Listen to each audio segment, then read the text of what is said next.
একটি হৃদয়বিদারক ঘটনা, যেটা গোটা বাংলাদেশের প্রত্যন্ত অঞ্চলের মানুষ পর্যন্ত এই ঘটনায় ব্যথিত হয়েছে। মুহাদ্দিস আবু নসর আশরাফি একজন প্রবীণ একজন আলেম এবং বাংলাদেশের সুখ্যাতি। শুধু তাই নয়, তার জনপ্রিয়তা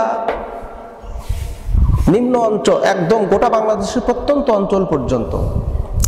আমরা জানি তিনি একজন মুহাদ্দিস, তিনি একজন অধ্যাপক, তিনি একজন মুফাসসির এবং সুললিত কণ্ঠস্বর।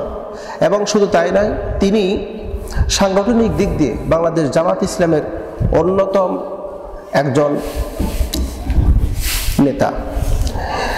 চাঁদপুর জেলার কসুয়া আসনের এমপি প্রার্থী হিসেবে তাকে বাংলাদেশ জামাত ইসলামের পক্ষ থেকে ঘোষণা করা হয়েছে।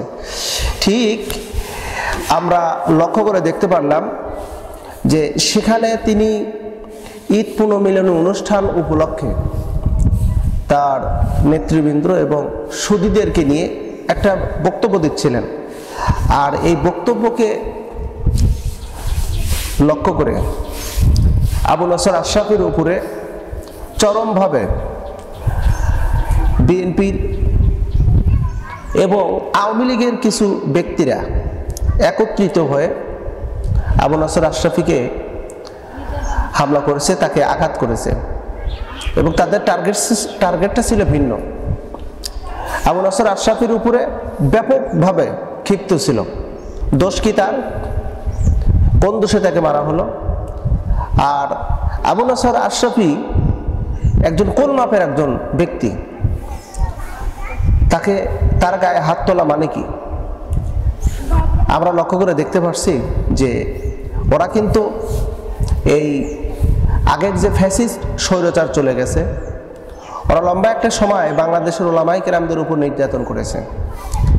আর এরা নতুন করে যেই ষড়যন্ত্র শুরু করছে, এরা নতুন করে আবার এরা যে কাজগুলো করতেছে, এটা অবশ্যই ধৃষ্টতাপূর্ণ এবং এটা মেনে নেওয়ার মতন না।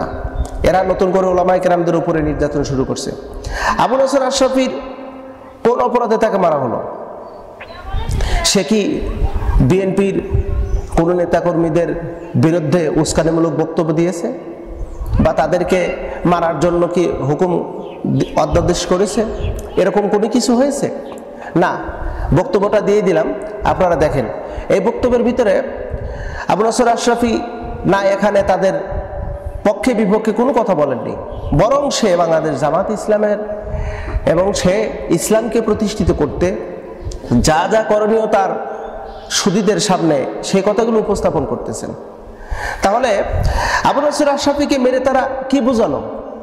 তারা বোঝালো যে ফ্যাসিস্টের সময় আলেম ওলামাকে যেমন করে নির্যাতন করা হয়েছে, আমরাও নির্যাতন করব। অর্থাৎ তারাও ইসলাম বিরোধী, আমরাও ইসলাম বিরোধী।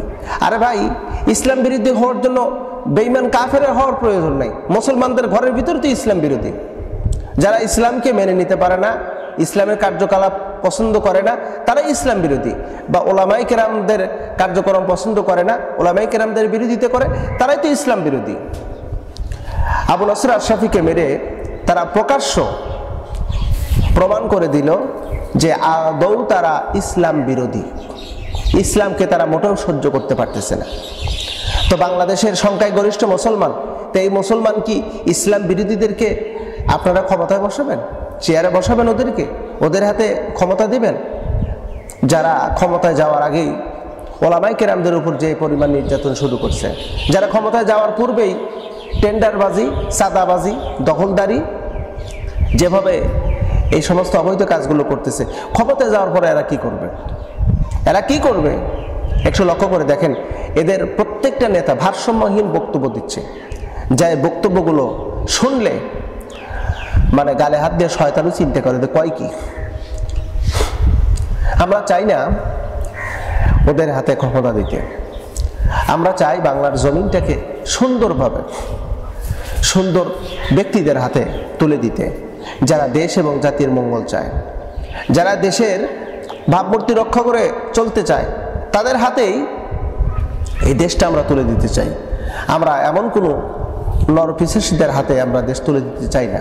আবু নাসের আশরাফিকে শুধু মারেনি, তারা মেরেছে গোটা বাংলার সমস্ত ওলামায়ে কেরামদেরকে। এক আবু নাসের আশরাফির উপরে আঘাত আনাই নয়, বরং গোটা উম্মার উপরে আঘাত আনা হয়েছে। আসুন আমরা প্রতিজ্ঞাবদ্ধ হই, এই ওলামা বিদ্বেষীদের বিরুদ্ধে আমাদের সংগ্রাম, আমাদের আন্দোলন গড়ে তুলতে হবে।